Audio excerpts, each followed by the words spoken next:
Well, God wants us all to be courageous because He knows we'll face times in life and situations and circumstances that it takes more than just a desire. It takes courage. Many people operate on the basis of fear, on the basis of what other people think. We as believers should operate on the basis of courage. Courage to say no when we ought to say no. Courage to say yes when we should say yes. So what kind of courage do you have? Is yours sort of floating between depending on the situation? Or do you know the difference between right and wrong for your life? And you've made up your mind. Do we sit down and let change just happen to us? Or are we just watching change happening around us? Or are we aware that change is happening within us? Or are we going to be those proactive people who make sure that we affect what happens to us? Change also produces 4 types of people. They are in this room. First of all, there are people who watch things happen. Not all change is improvement. You used to weigh 128, and now you changed. And for some of you, that's not an improvement. You lost your wardrobe. You lost your ability to climb up steps fast. You even lost the quality of health that you had. Change doesn't mean improvement all the time. But the problem is, without change, there can be no improvement. So you have to decide what to do with change. Change will happen, and if you are not careful, it could be destructive. So you have to determine, what kind of change do I want in my life?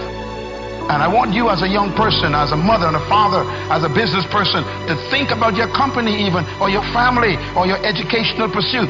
What kind of classes do you want to take in college this year? What kind of grades do you want? What kind of relationships you want to have in your life? Who do you want to drop and who do you want to pick up in your relationships? What kind of people do you want to associate with? Where do you want to travel that you've never been? What are the books you need to read you never read before? The changes come with choices. So what kind of person are you? Drive. That's this puppy right here. This is what you want. This is your prefrontal cortex. Drive is the mode where you're in charge of your thoughts, okay? It's where you are fully awake, you are present, and you are driving your thoughts and actions. When you're doing that, your prefrontal cortex is active. The prefrontal cortex is the part of the brain that you need in order to learn new behavior, in order to do something difficult, in order to do something uncertain, in order to do strategic thinking. So I'm going to give you an example. So I'm a righty. If I were to try to write with my left hand, Lewis is going to torture me and tie my hand behind my back and make me do this, I could do it. It would look like I was writing with my foot. And if Lewis came up to me and said, "Hey, Mel, you want some bulletproof coffee?" I'd be like, "Lewis, I'm trying to concentrate. I can't do this." My prefrontal cortex would be el fuego, because it is firing on all cylinders to communicate to my hand new behavior. So the thing that's cool about that is that you can use a simple trick. The moment you feel yourself hesitate, the moment you've got one of those moments where you know that you need to, this is that moment that Lewis talks to you about where you got to step outside of your comfort zone and you've got to lean into your passion and you've got to really take some risks and you got to feel the fear and you got to do it anyway. That's the moment where you just woke up and now you got a decision to make. Are you going to drift back into the habits, or are you going to awaken your prefrontal cortex and drive forward and focus and do something new? I am a strong believer that we quit. Because why? How the f is a 297-pound cockroach guy who quit on everything is now considered one of the baddest men on the planet? How is that possible? It means I had to change one thing, my mindset. So there's no way in hell that was in me, but that guy was in me. It wasn't like God came down here and said, "Hey, guess what, man? You're a fat ass, but I'm gonna now make you a badass. I'm gonna miracle this to be a badass." No, it was in me. I had to believe and make that belief work. And through hard work, I did that. And if you understand the mind, it does what you tell it. That's its job. And if you tell it better stuff, you have an amazing life. And if you tell it mediocre stuff, you have a mediocre life. I want you to think about this goal that you want. I want you to envision it and see it in your mind's eye. And every day say to yourself that it's possible. See, most people are not accumulating wealth. Most people are living in poverty. Most people are living far below their potential, not because they don't have the capacity, not because they have not been given authority and dominion over everything on the face of the earth, but most people are living like they're living because of the fact that they don't believe they can have any more than what they now have. In the book called Miseducation of the Negro, Dr. Carter G. Woodson said, if you can determine what a man shall think, you'll never have to concern yourself with what he will do. If you can make a man feel inferior, you never have to compel him to seek an inferior status, for he will seek it himself. And if you can make a man feel justly an outcast, you never have to order him to go to the back door. He'll go without being told. And if there's no door, his very nature will demand one. That's why Scripture reminds us, be ye not conformed to this world, but be ye transformed by the renewing of your mind. So every day you have to sell yourself and get out of your mind those old thoughts, that old belief system. Every day you've got to sell yourself on that it's possible. That you got to put a new mind in you. You got to get out of your mind. You got to begin to restructure your thinking. Every day you've got to begin to recondition your mind. See, many of us go through life making choices, thinking it's our choices, and it's not. What do you mean by that? I'm reminded of the great anthropologist Margaret Mead. She was in a restaurant in Europe, and a waiter saw her and said, "Oh, how are you? I'm so glad to see you."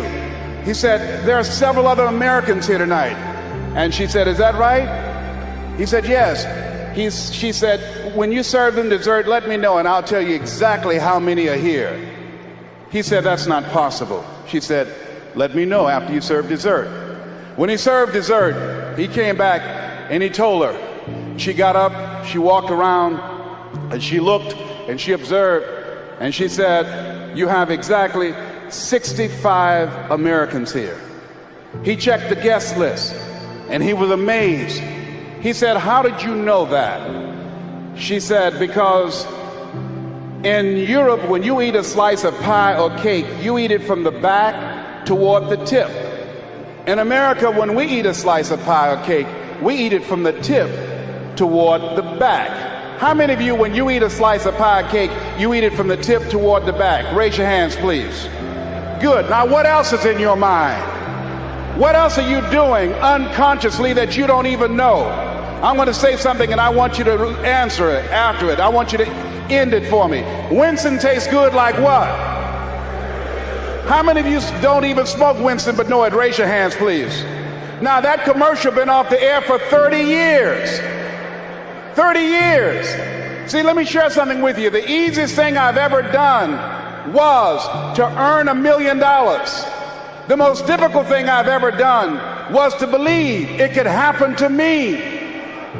That was the most difficult part, to believe that given my circumstances, if my birth parents came down this aisle right now, I would not know either one if my daddy came up here or my mother came up here. Given the fact that I was born in an abandoned building on a floor, being labeled educable, mentally retarded, not having any college training, I used to feel all my life that people who had college degrees were more intelligent than me. I remember going to see the late Dr. Norman Vincent Peale, the author of the book, The Power of Positive Thinking. And I used to look at him up on stage and I said, I could do that. I would love to talk to people. I love to talk to people.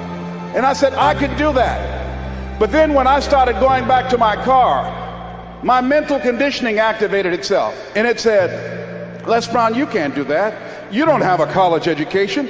Les Brown, you can't do that. You don't have the training. You've never worked for a major corporation. You can't do that. What makes you think you can earn $5, $10, $15, $20,000 in an hour? You don't earn that now working for 2 or 3 months. What makes you think that you can speak for AT&T, Procter & Gamble, McDonald's Corporation, General Electric? These are clients I have now. You've never even worked for them. How many of you ever thought about something you wanted to do and you talk yourself out of it? Raise your hand if you know what I'm talking about. That inner conversation is what's going to haunt you after standing here and saying, I can do all things through Christ who strengthens me. After saying that again and again, we are more than conquerors.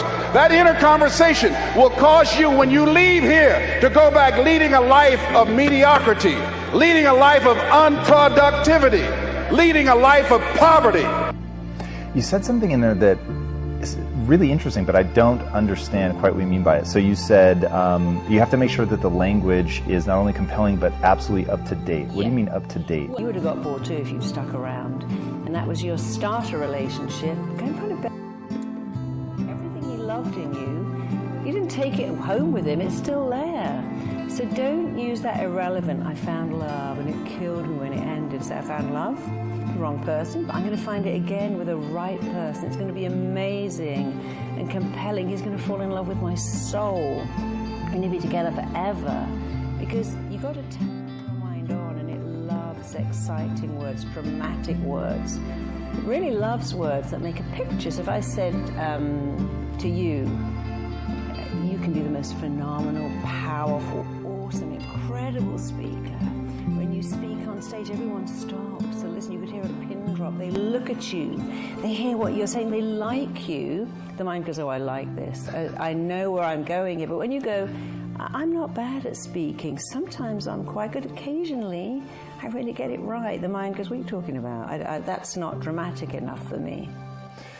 Yeah, I'm a huge believer in the power of self-talk, and that the way that you talk to yourself is going to have a profound impact on how you move forward, and like you said, getting excited and using big language. I'm way on board with that.